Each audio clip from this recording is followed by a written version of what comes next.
Now we're going to get down to the nitty-gritty of what Indians are all about. I still say we Indian people are believers in the truth. This is the way of life that was given to your people. You're born an Indian, you're going to die an Indian. Indianness is a good life. You're facing an Indian this afternoon. Good afternoon out there, everyone, and welcome to your number one source for Native American television news, Native News Today. I'm your host, Jason Salzman, joining you here in the Muskogee Media Studios as we get ready for 30 minutes of great Native American news coming your way. We have a great show lined up for this week, lots to talk about.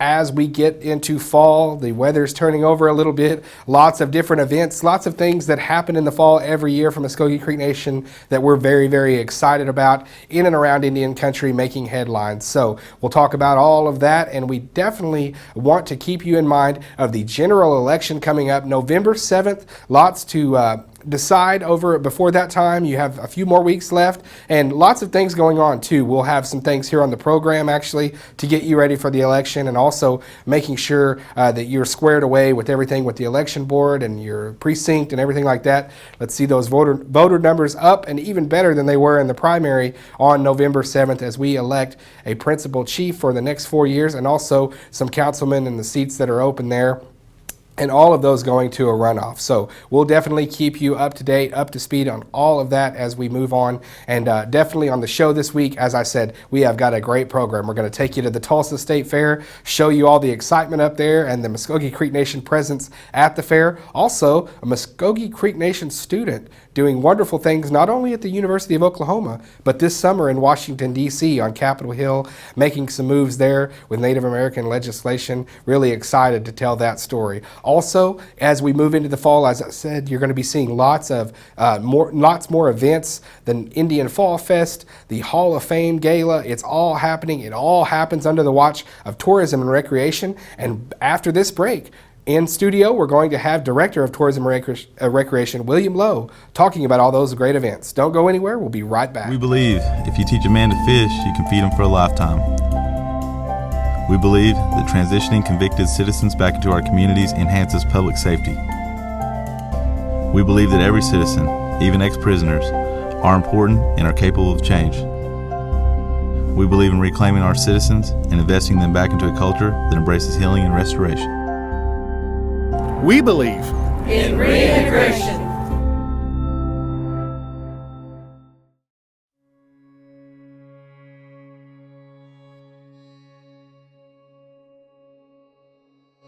It's more than just an associate degree.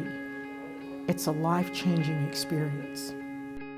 You'll see a lot of cultural features here on the campus. You'll see a symbol of the mound, which goes back to the history of Muskogee people as being in that Mississippian time period, that mound building society. That really welcomes our students whenever they first get here. The college in itself is beyond the building, is the people. They're passionate, very passionate about what they teach, and it shows whenever they're teaching. The instructors and the administration, they really believe in their students here. After a couple classes, I began to notice that it kind of felt as if I were returning back to something that has been lost for like a long time. As I learned more about the history of my people, to discover that there were very many great people that did a lot of good things for their people, for their nations, and that those people were American Indian and Native American, it kind of brings out a sense of pride that was not really there before. There is a future for our people. And welcome back to Native News Today. Jason Salzman here, and as promised, we have a special guest in studio. As always, nice to bring in Mr. William Lowe from Tourism and Recreation here at Creek Nation. And Will, thanks for being with us as always. And we've got a lot to talk about with you in studio today. Sure, thanks for having me, Jason. You bet. Now, Will, I know that when we talk about TNR, Tourism and Recreation, that is, when we talk about you guys throughout the year doing events, it's kind of like your kids. You can't pick a favorite, but you can sort of rank them, and everybody knows the festival, that's something that's so huge for you guys. Yeah. But we got probably the second biggest thing coming up, and that's the Hall of Fame Gala. I know you guys are really excited. Oh yeah, it's always great to plan this event, and it's an elegant event for us to do, and River Spirit's been such a great partner for us to go up and have it at their event center, and and it's just great seeing all of the tribal folks dress up in black suits and ties and nice dresses and have a good time. Penguin suits as well. That's right. There you go. Yeah, right. It's nice seeing everybody, as you said, looking fancy and all that. But really, the heart of the event is not only recognizing some of our greatest creeks and some of the people that have made such a contribution to this tribe in a way, but also the things that it does for your department, as well as funding the festival and also our Higher Education Scholarship Foundation. So as you look at the Hall of Fame Gala, it's a little bit of a smorgasbord, if you will, of things that we're taking care of in one night. Certainly, yeah. And for us, it's threefold. Like you said, we honor the Hall of Fame induction folks, and then we of course, we do a lot of capital improvements with the monies raised for the festival, and then half of the proceeds go to the Higher Education Scholarship Foundation. So, in a roundabout way, we wanted to give back to our tribal citizens, and what better way to invest but into our future leaders and their education. Yeah, it's a great thing. I love how we've pulled that all together, because a lot of people see the festival. It's such an extravagant event now. It's just really, really grown and blown up. It takes money to put that thing on. Oh, it does. And it's free for everybody, and we love that. But there's nothing really coming in from the gate and everything like that. So when you can have fun fundraisers like this, meaningful fundraisers like this for that, and then on top of that, the Higher Education Scholarship Foundation, it's just a win-win-win for everything that we're doing with the Hall of Fame Gala. Can you tell us yet who the honorees are going to be this year? Yes, I certainly can. This year we have Jerome Tiger, we have Sarah Deer, and we have Chabon Dakin. Wow. Okay, so you can't... our hometown, you and I, Eufaula, Jerome Tiger is one of those guys that he kind of overshadows us a little bit in the Eufaula, Can't go anywhere. Fame and hierarchy there. Just a great artist. Certainly. Before his time, he left us too soon.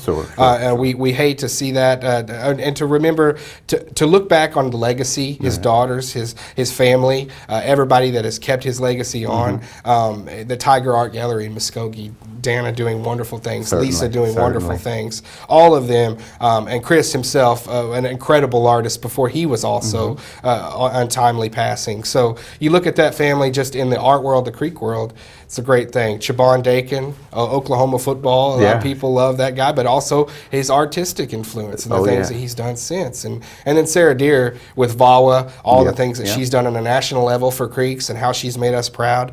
I know that this year's class, I'm kind of getting long-winded about them all, but you're fine. Really, I know you guys, you go through and you see who we're going to highlight, but this year it's kind of easy to be able to talk about these folks. Oh, sure, yeah, and the great thing is notifying them that they won, and Sarah was just so thrilled about getting the honor, and even Chabon, I know he seldom visits with a lot of people, and he's all about his art and stuff, but we visited with him briefly, and he was ecstatic about winning. I mean, it was great. Yeah, and I know that that's one of the things when it was first started. Living Legends, of course. Chief Ellis started that with his administration. Then we carried it over. Those that were named Living Legends grandfathered into the Muskogee Hall of Fame. What I think that's neat about it is Living Legends kind of made it to where they had to still be alive. With the Hall of Fame, we're able to posthumously recognize some of our greatest creeks that just so happen to not be with us anymore. That's a great thing. It is. And I was here the last year that we had the Living Legends ceremony, if you will, on the stage at the festival. And, when we got a new administration, we always wanted to do some type of a gala type setting where it was a great fundraising opportunity for our higher education folks, and with the festival being getting a part of the contributions, we kind of wrote that program, and I actually helped the Cherokee Heritage Center get their gala going, and it was kind of the same format. So that's where my experience came from with them. Exactly. So I brought it to the tribal gala. And we talked about it when you first came on. That was going to be a great thing. Your experience doing other events like that, come on to be a part of your tribe, the Muskogee Creek Nation, and bring all of that knowledge, that expertise, and really those ideas. And now we see it become an annual event that's just something that everybody marks on their calendar. Oh yeah, it's been a great thing. It's great to see everybody, again, just being able to dress up like that. And, and this year we have some nice additions to the gala. We have a harpist they're going to be playing while people are coming in, and the string quartet will be playing during dinner. So, we have that classy feel about things. Very nice, very nice. And it's very elegant, eye sculpture, everything. It's, it's to the T. It's great jobs. But also, we can't let you go today without talking about really just this is about the busiest time of the year for you all. I mean, you guys got a lot of events coming up. One of the biggest ones, too, for our tribe, Will, is the Council Oak ceremony. Now, I know it hasn't been that long since you guys have been doing the Council Oak ceremony, but I know that you treat it with the utmost respect and importance that it deserves. Oh, certainly. And that's the weekend after the gala, which is October 24 at 2 p.m. at Creek Nation Council Oak Park. That's when the Council Oak ceremony begins, and we do the call, and Mayor Bartlett from Tulsa has been coming out for the past 3 years, and it's great to see the Tulsa community finally recognize and realize what our tribe has done for that city. I mean, we created that city. Right, exactly. So, that's where it started. It's great to have their city leaders and our tribal leaders come together, and not only executively, but our ceremonial leaders as well. So, it's a great thing. And then we all migrate over to the Tulsa Indian community for dinner and stomp dance and stickball. So it's a good busy day. I think that's one of the things that I love about the Council Oak ceremony is that everybody that's there is kind of like, we ready to go home bucks yet? Are we ready to go to the Indian community yet? Let's go. And like you said, the stickball demonstration, everything. It's just a day. It's just a big celebration. It's a chance for us to really get to our roots and for the city of Tulsa to get to its roots. So you've seen, as you said, Mayor Bartlett being coming out and being a big part of the ceremony, which is really taking it to another level. And it's been nice to see that and that partnership just continue to grow. Also, Native American Fall Festival coming up out there at the Claude Cox grounds. I know you guys are excited about that. We are. November 14 is the day of the Indian Fall Festival. We've done it twice in Jinx. We've done it last year out at the Omniplex area where the festival is. And this year we are going to all do it, everything in the dome. So we'll have our vendors, we'll have the fry bread cook contest, and $1,000 to the winner. And we're actually implementing a chili cook-off.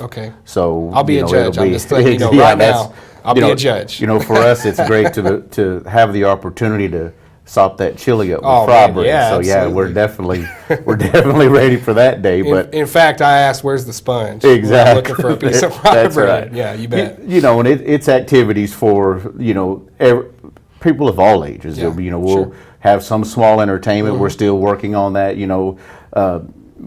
The great thing is having a team in tourism that has, they're very entrepreneurial, if you will, because they all help and plan these things. And Indian Fall Festival was something that we started 3 years ago, and it's come out to be a big thing. That's what I love about you guys and the crew there is that these ideas pop up and then they become staples of our Creek Nation calendar each year. So this is just another one of those, and fantastic job with that. I know it keeps you all busy throughout the fall. It does. Just to get you to another thing where you're like, oh, now it's time to plan the Christmas party. Yeah, that's right. That's right. And one thing I want to mention is October the 22nd is a free movie in the dome for the community. Absolutely. We wanted to give back in a way, because for us there's not a lot from the elementary on up to junior high kid events in the dome, because you either are lifting weights or you're running around or playing basketball. So one thing that we are implementing is October the 22nd, and every quarter of the quarter of the year, we're going to have a free movie in the Dome for the All right. community. That sounds great. And the first one's Monsters, Inc., right? That's right. I got a 7-year-old and a 2-year-old. That's real big in my house. I could probably quote it. So. Oh, yeah. And we know everyone's seen it hundreds of times, but it's great to show it on the big screen and have them all come out and have some concession and just enjoy the evening. I'll be bringing them. I know they're excited about it, Will. Thank you guys so much for all that you do, and Will coming in talking with us about it. I'm sure we'll have you in a few months to talk about some more stuff. Sure, sounds good. All right, thank you. William Lowe, Tourism and Recreation for Muskogee Creek Nation. Got a big month, got a big couple of months actually coming up. Want to see you all out at these events if you can make it. So we're going to take a break here. We'll be right back with the rest of the show. Don't go anywhere. Looking for your next 18-hole adventure? Then take a look at Fountainhead Creek Golf Club. Nestled in the beautiful confines of Lake Eufaula State Park, large sloping greens and well-placed bunkers characterize the Muskogee Creek Nation's Floyd Farley designed course and offers a fine test of skill for any golfer. Stay up on all the latest gear and equipment with a visit to our pro shop. Have lunch at the turn at the Clubhouse Grill. We're waiting to accommodate you at Fountainhead Creek. Give us a call at 918-689-3209 or visit fountainheadgolf.com to book your next round. Fountainhead Creek Golf Club, close to home, far from ordinary.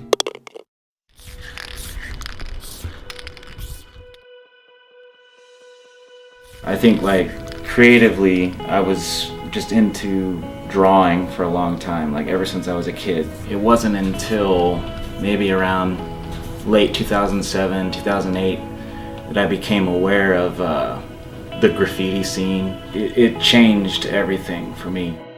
You don't even really understand in the beginning what kind of journey it's going to take you on, but I think that in order to become great at what you do, it really boils down to how you feel about yourself and how you feel about your own artistic creativity and your own expression.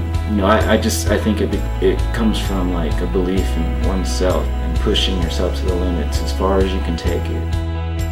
And welcome back to the program. And once again, want to thank William Lowe for stopping in with us. He's kind of a he's kind of a regular here on the program, but we love hearing all the things that they have going on, tourism and recreation, all the big events that they had going on in the fall. And having said that, I had to get everybody ready for all those events, the Hall of Fame Gala, the Indian Fall Fest, and the Council Oak ceremony coming up. And we'll have highlights and things for that on the program for all of you that aren't able to make any of those events. So keep it right here on Native News Today. Well, our first story of the week takes us right up the highway to the Tulsa State Fair. And the Tulsa State Fair, really the center hub, is the Muskogee Creek Nation River Spirit Expo Center. It all takes place in there. One of the biggest things in the River Spirit Expo Center each year for the fair is the Muskogee Creek Nation booth. It's got all kinds of information, all things happening, cultural demonstrations, and we just went and took a day up at the fair. We hope you enjoy all the fun, the sights, the sounds, and the Creek Nation influence.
We're here again at the Tulsa State Fair, and we've had an awesome opportunity to come out and have a really big presence this year. The Tulsa State Fair is saying that they've had actually the most amount of people and visitors come in. We've already beaten Oklahoma City, so we've had the opportunity to come out and give a message about citizenship and housing opportunities and all the different departments. We have the environmental services actually come out and let us use their completely battery-powered car that they have. We've had a lot of people come up and ask about that and their trash services.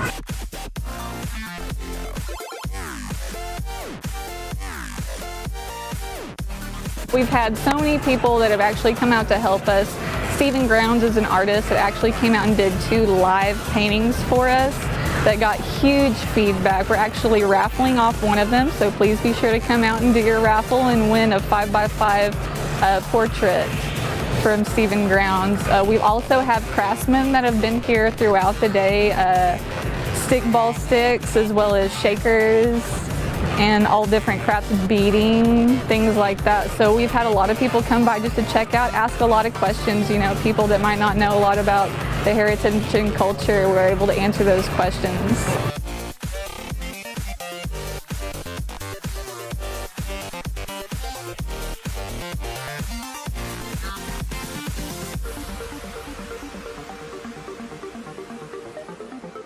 Bands, live performances, singers. We've got a huge spread for everyone to come out and to be able to see. That's actually in the lower level on the right-hand side. We're having those performances all throughout the day so people can come and see different things.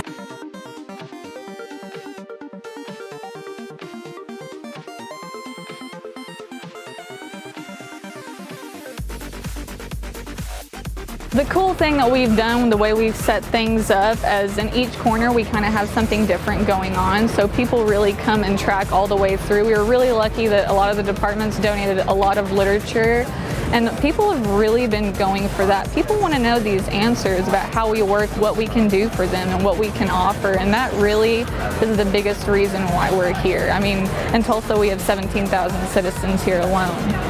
So for that opportunity to reach that big group of people where we can get that information out and let them know, as well as show our craftsmanship and provide games and promotional items and stage performances, I think it just makes us look like an up-and-coming tribe, which we are. Okay, and as you saw there, lots of people having a goat-tastic time. I don't really know where that comes from, but hey, that's the marketing of the thing, and they're saying goat-tastic. Going out to the Tulsa State Fair, there's plenty of time still to get out there. As you can see, lots of fun, but also lots of information there on the Muskogee Creek Nation, really seeing the influence on the city of Tulsa, seeing the partnership just strengthen. We talked about it a little bit earlier in the program with William Lowe. You're seeing those bonds, those ties just getting stronger and stronger each year between Tulsa and the Creek Nation. These kind of things and events only help that. As I said at the beginning of the program, we have a Creek student doing wonderful things, not only at the University of Oklahoma, but this past summer at the Native American Political Leadership Program. It's a program and a scholarship from George Washington University, partnering with AT&T, and Cody Minyard, a Henrietta Creek citizen, is doing wonderful things at OU, and I can't wait to show you this story here on his journey throughout the summer. University of Oklahoma junior and Muskogee Creek citizen Cody Minyard cut his political teeth this summer in Washington, D.C. as a student in George Washington University's Native American Political Leadership Program. I got to go to Washington, D.C. for the NAPLP program through George Washington, which is a scholarship from the AT&T Corporation. They fly us out there for free. They have GW house us for free.